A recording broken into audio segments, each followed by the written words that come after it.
Welcome back to Politics Nation. I want to turn now to my political panel for their insights on today's top stories. Joining me is Michael Steele, political analyst and former chair of the Republican National Committee, and Tamia Booker, Democratic strategist and founder and managing partner of T. Booker Strategies.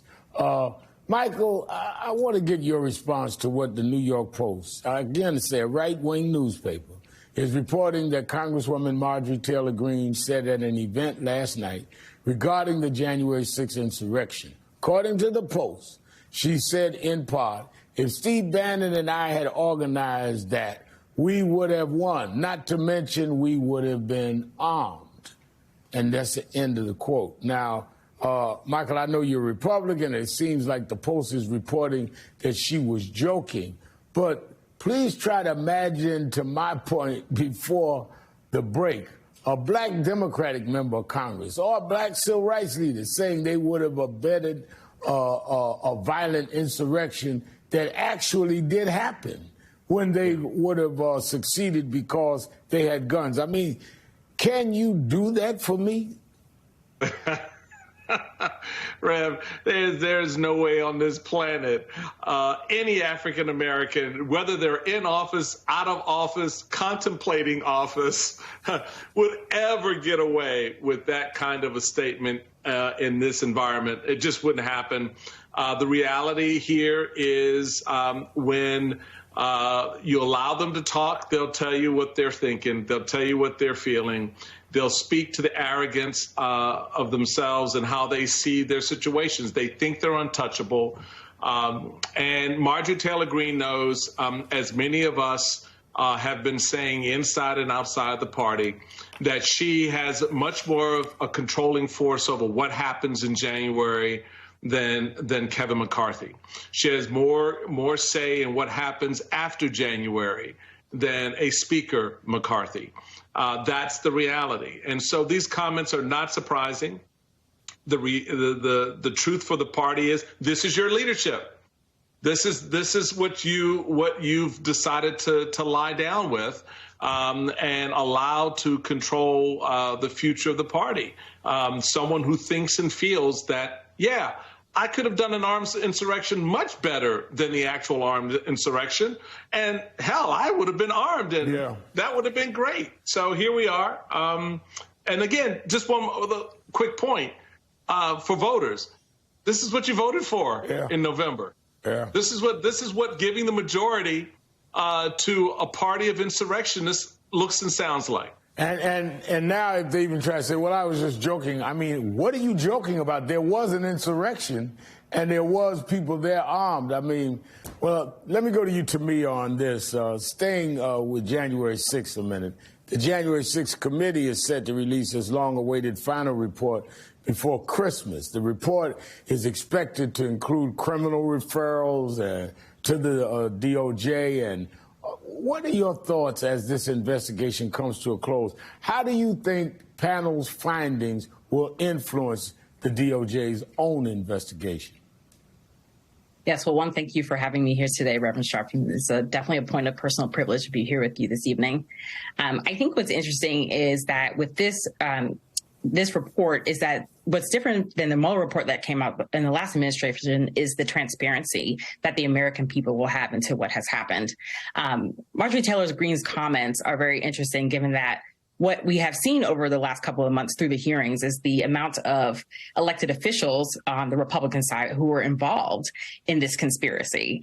And seeing that she made those comments last night and then wants to backtrack is fascinating, because I think we as the American public will see more that has been released in this report, and we will see exactly we will see more. I won't opine on what's in the report, but I think that we will see there will be a lot more light shed for sure.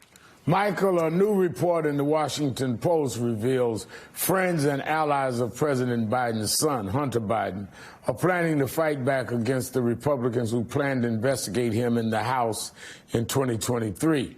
This is partly fueled by Elon Musk's release of internal Twitter documents. Musk claims Twitter suppressed certain news articles on the site in 2020, including the New York Post story on Hunter Biden's reported business dealings. What are Republicans hoping to gain from an investigation into Hunter Biden? The noise. It's all about the noise. There's nothing substantively here. Reverend, you and I know this has been investigated. It was investigated in 18 and 20. It's been a part of the political narrative for some time.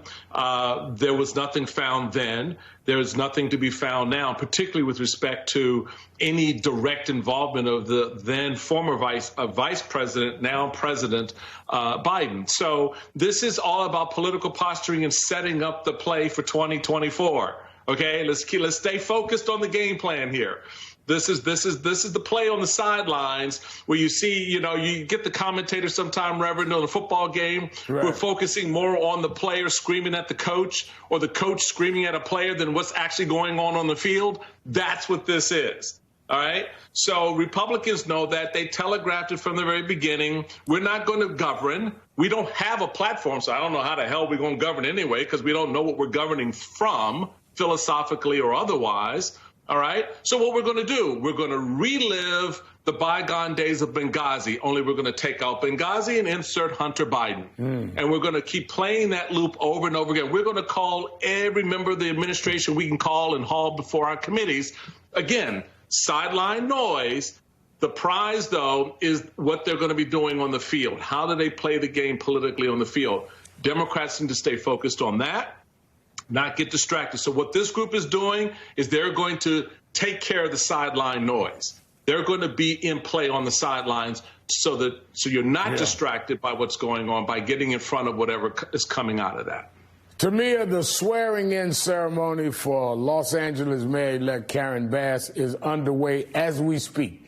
Vice President Kamala Harris will swear Bass in as the 43rd mayor of the city of Los Angeles. The L.A. Times reports Mayor Bass asked the vice president to administer the oath of office as a nod to their status of two of California's most powerful black women, according to a Harris aide, and that the aide said the VP was honored to be asked. What's your reaction to the significance of this moment? It's a very significant and historic moment. Karen Bass received the most amount of votes in LA's electoral history for mayor, and that's exciting. And as the black woman who was the first speaker of the California Assembly, seeing her make these strides as she has been a public servant dedicated to Los Angeles and the people of California, it's so exciting to be able to see that and for her to be with the first black woman vice president who hails also from the state of California and has represented California citizens in the United States Senate. So what you're seeing is not only something that is historic, but significant, because you're seeing the strides and the power of black women's votes, and also seeing black women elected both in local office and on the federal level. And we're watching live. That's Stevie Wonder performing live. Karen Bass is coming over to him after he just sung for Karen Bass's inauguration. We're watching. This is literally happening live in L.A. My friend Stevie Wonder, as only Stevie Wonder could give a rendition. Michael Steele and Tamir Booker, thank you both for being with us. Up next.